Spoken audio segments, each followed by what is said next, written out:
네, 지난 토요일 새벽이죠. 이 경기를 안 보고 잤어야 되는데 국뽕이 발동해가지고 꾸역꾸역 잠을 참으면서 봤습니다. 그래도 무리뉴 감독 치고는 제법 변화가 있었죠. 손흥민과 케인을 투톱으로 놓고 좌우로 레길론과 오리에를 올려가지고 이전 경기 대비해가지고는 공격적으로 나섰던 토트넘입니다. 결과적으로는 두 골이나 집어넣으면서 효과를 본 듯 했지만 역시나 재방송이죠. 선제골을 넣고도 어이없는 PK 실책과 에버튼의 역습에 당하면서 2대2 승점 3점을 챙기지 못했습니다. 근데 이 과정에서 라멜라 선수는 왜 대체 패스를 안 할까요? 라멜라 선수 얘기를 안 할 수가 없는데 대체 왜 패스를 안 할까요? 여러분도 많이 보셨겠죠? 해야만 하는 그 타이밍에서 절대 안 합니다. 라멜라 선수는. 이게 한두 번이 아니죠. 또한 이 패스를 안 하면서 생기는 결정적인 승부 포인트 때문에 더 아쉬움이 큰 것 같아요. 아니 이쯤 되면 일부러 안 하나? 이런 생각이 들 정도입니다. 먼저 이 경기 짚고 가자면 역시 명불허전이네요. 시그루드손과 하메스 선수, 특히나 에버튼이 리드를 잡고 있을 때 공 잘 다루는 선수들의 여유를 보자면 따라가는 입장에서 굉장히 벅찹니다. 해리 케인의 두 골과 요리스 키퍼의 선방이 아니었다면 아마 토트넘은 지지 않았을까 이런 생각이 들 정도로 두 선수의 활약은 정말 대단했습니다. 뭐니뭐니 해도 이 라멜라 선수 얘기를 안 할 수가 없습니다. 대체 이 선수는 어떤 걸 선호할까 보자면 일단 라멜라 선수는 골 욕심이 엄청납니다. 물론 공격수가 골 욕심을 가질 수가 있죠. 그런데 그러려면 정확도가 있어야죠. 우리가 기억하는 라멜라 선수 정확도가 대단한가요? 그렇지 않습니다. 찼다 하면 홈런, 무리한 골 욕심에 팀원들이 힘이 빠지는 모습을 많이 봤습니다. 또 아래에 보자면 팬과 잘 싸웁니다. SNS로 본인을 질책하는 팬과 오히려 역정을 내는 모습이 있었는데 물론 기분이 나쁠 수는 있었겠지만 프로 선수라면 팬을 대하는 자세 빵점입니다. 라멜라는 화려한 플레이를 즐기며 또 잘합니다. 지난번 아스날전에서의 라브나키 득점은 이건 진짜 대단했어요. 인정이죠.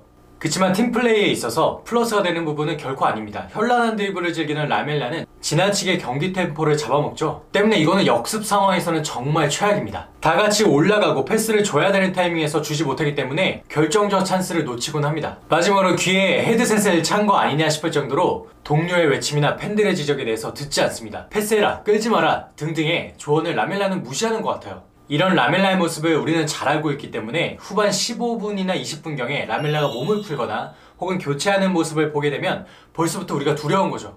이게 특징을 말하다 보니까 단점만 짚은 것 같은데 라멜라에게 미안하지만 사실입니다. 사실. 네, 그래서 토요일 새벽 경기는 이런 라멜라를 교체시킨 것부터가 문제라는 거죠. 후반 19분 은돈벨레 대신 들어간 라멜라. 물론 은돈벨레가 평소보다 다이나믹한 움직임이 덜하고 무리한 드리블로 뺏기는 모습이 종종 연출되었었는데 하지만 이런 은돈벨레를 라멜라가 대체하기에는 버거웠죠. 물론 라멜라의 잘못만 얘기할 수는 없습니다. 전반적으로 토트넘의 선수들이 모두 부진했기 때문인데요. 이날은 무리뉴 감독이 에버튼의 3백을 따라잡으려고 똑같이 3백을 들고 나왔고 그나마 사용하던 3-4-2-1이 아니라 3-4-1-2였죠. 최전방에 손흥민과 케인을 투톱 자리에 놓고서 공격형 미드필더 꼭지점 자리에 은돈벨레를 출전시켰죠.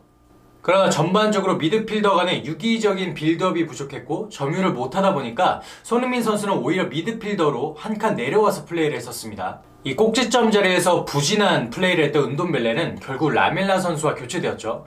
근데 그나마 패스를 뿌릴 줄 알았던 은돈벨레에 비해서 라멜라 선수 어땠나요? 이 선수 들어오자마자 템포를 더 늦추더라고요. 특히나 오픈 찬스에서 패스를 기다리던 손흥민이나 케인에게 패스를 주지 않는 장면들을 보고서는 아니 이쯤 되면 안 주는 게 아니냐 이런 생각이 들 정도로 정말 너무했습니다. 이 경기를 통해서 라멜라 선수가 가장 큰 비난을 받고 있는데 근데 라멜라 선수는 계속해서 일관된 플레이를 보여주고 있는 거 아세요 여러분? 화려한 드리블 그리고 공 소유 등 분명한 장점을 가지고 있는 선수죠. 그래서 요긴하게 쓸 때가 있습니다. 이기고 있는 상황에서 팀의 리드를 끌고 가는 플레이라던가 또 사이드에서 침투를 통한 강력한 슛까지. 하지만 무리뉴 감독은 이 라멜라 선수를 계속해서 패스 줄기 역할을 해야 하는 공미 자리에 놓습니다. 또 수비에 밸런스를 두고 강력한 역습 플레이를 지향하는 토트넘 전술에서 라멜라 선수를 이 공미 꼭지점 자리에 놓는 게 이게 말이나 됩니까? 이거 어떻게 보면 무리뉴 감독이 잘못한 거 아닐까요? 라멜라만 욕하기에는 좀 억울한 부분이 있을 것 같기도 합니다. 그나저나 해리 케인은 이날도 두 골을 기록하면서 프리미어리그 전체 득점 1위를 고수했습니다.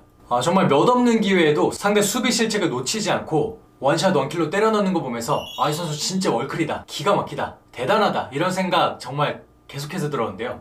이런 선수가 챔피언스 리그에 나가지 못한다면 이거는 축구계의 손해가 아니냐 할 정도로 정말 대단하다는 생각이 들었습니다. 토트넘이 7트넘이네요.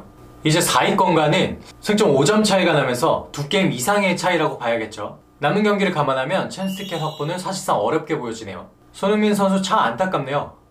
시즌 초에 엄청난 기세를 보여줬던 토트넘인데 진짜 알다가도 모르겠습니다. 자, 라멜라 선수 얘기를 하면서 시작했지만 결국에는 라멜라든 손흥민이든 케인이든 이 답답한 무리뉴 전술에서는 서로가 손해네요. 그리고 이런 경기를 새벽에 잠을 참으면서 봐야만 하는 우리도 손해입니다. 더 나아질까요? 글쎄요. 토트넘의 미래가 어떻게 될지 기대해 보겠습니다.